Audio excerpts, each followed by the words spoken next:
Assalamualaikum warahmatullahi wabarakatuh. Baik Bapak Ibu, kita ketemu pada sesi penugasan. Sekarang kita masuk penugasan tentang pengembangan media advokasi.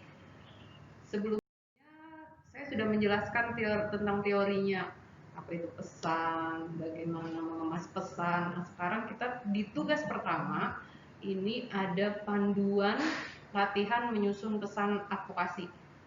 Peserta nanti kita bagi 5 kelompok, jadi berdasarkan kabupaten. Jadi setiap kelompok itu diminta mengembangkan pesan advokasi sesuai dengan isu strategis yang sudah ditentukan. Kita kan udah latihan di materi inti 1 tentang perencanaan advokasi, jadi Bapak Ibu sudah memilih permasalahan apa yang akan diangkat. Setiap kelompok diskusi dengan menggunakan lembar kerja penyusunan pesan advokasi. Waktu diskusi kita 60 menit dan setiap kelompok nanti begitu selesai 60 menit kita akan masuk lagi ke dalam kelas Zoom kita. Nanti kita akan presentasi selama 30 menit.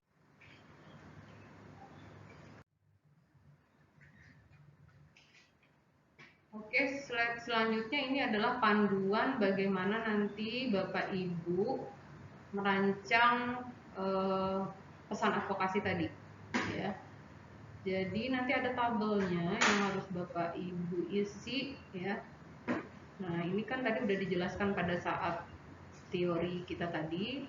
Nah, siapa saja yang terlibat dalam proses pembuatan kebijakan tersebut, mengapa kebijakan tersebut harus ada.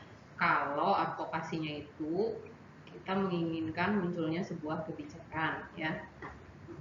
Nah, ini langkah-langkah kita mengembangkan pesan. Ini hanya saya ulang saja slide-nya di sini, Bapak Ibu nanti masuk pada, nah ini lembar kerjanya. Tolong 5 kelompok tadi membuat lembar kerja ini, ya.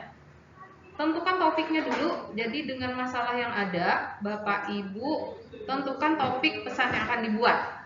Kemudian kita buat latar belakangnya. Jadi isu strategis tersebut tentang masalah apa yang dihadapi masyarakat itu harus dijelas di situ. Dan kalau perlu ada datanya kalau di latar belakang. Kenapa mengangkat masalah tersebut? Kenapa yang diprioritaskan masalah itu harus ada di latar belakang. Jadi itu nanti jadi bahan ya Bapak Ibu ketika kita nanti membuat media itu bisa kita masukkan di dalam media bahan-bahan tersebut, data-data tersebut. Kemudian sasaran advokasi. Nah, sasaran advokasinya siapa? Di sini harus jelas. Karena akan berbeda, misalkan kalau kepala desa ya beda yalah dengan bupati, dengan apalagi dengan gubernur mungkin gitu kan ya Bapak Ibu. Ya, itu akan berbeda nanti kita mengemas medianya. Kemudian tujuan advokasinya. Tujuan advokasi itu juga harus sesuai dengan sasarannya.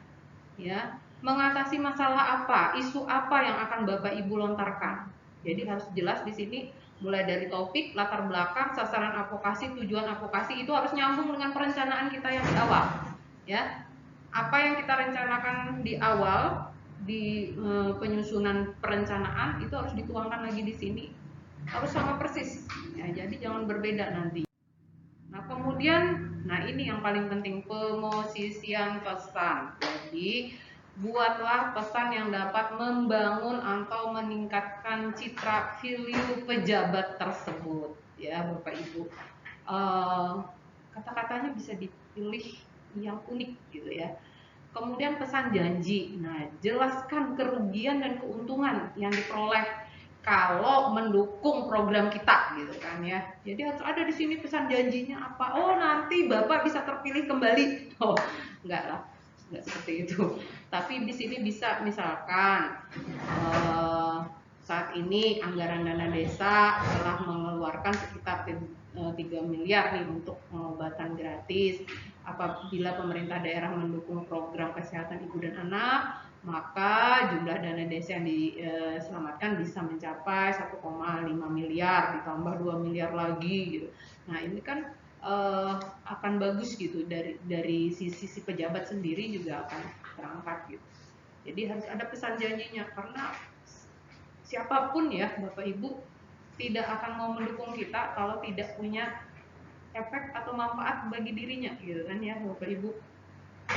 Kemudian yang kedua itu adalah pernyataan pendukung ya. Sebutkan di sini alasan-alasan pendukung terhadap perilaku yang dianjurkan, misalkan dari hasil penelitian, dari hasil fakta. Kalau misalkan nih kabupaten meningkatkan kinerjanya serta dapat menghemat dana untuk kesehatan, maka kita harus bisa melakukan misalkan PHBS, jadi dana desanya jadi tidak banyak terkuras hanya untuk menanggulangi permasalahan kesehatan. Nah, jadi kita perlu dukungan itu, dukungan ada kawasan bebas rokok, dukungan untuk AC eksklusif, nah dan lain-lainnya ya Bapak Ibu.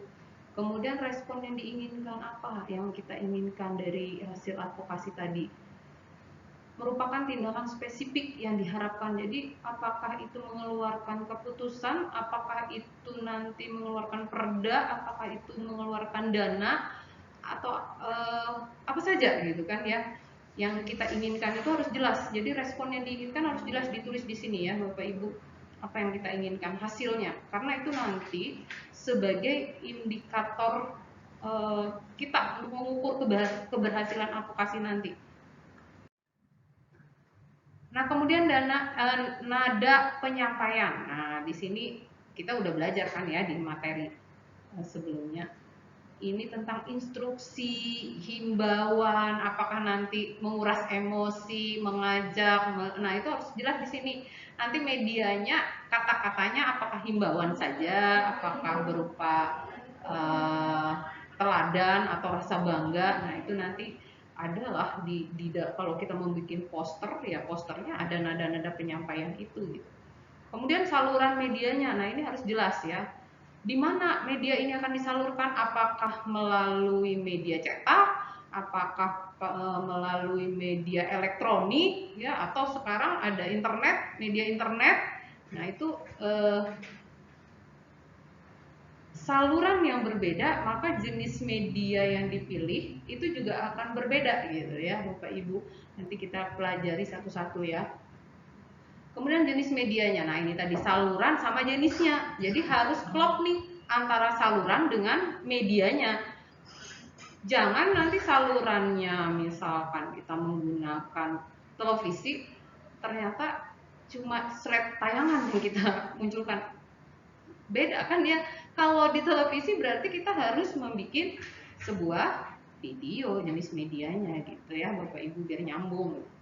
Kemudian yang terakhir nih, pertimbangan kreatif penyusunan pesan lainnya. Nah, ini ada ilustrasi. Apakah kita menggunakan media visual saja? Jadi yang cukup dilihat. Nah, kalau visual contohnya apa Bapak Ibu?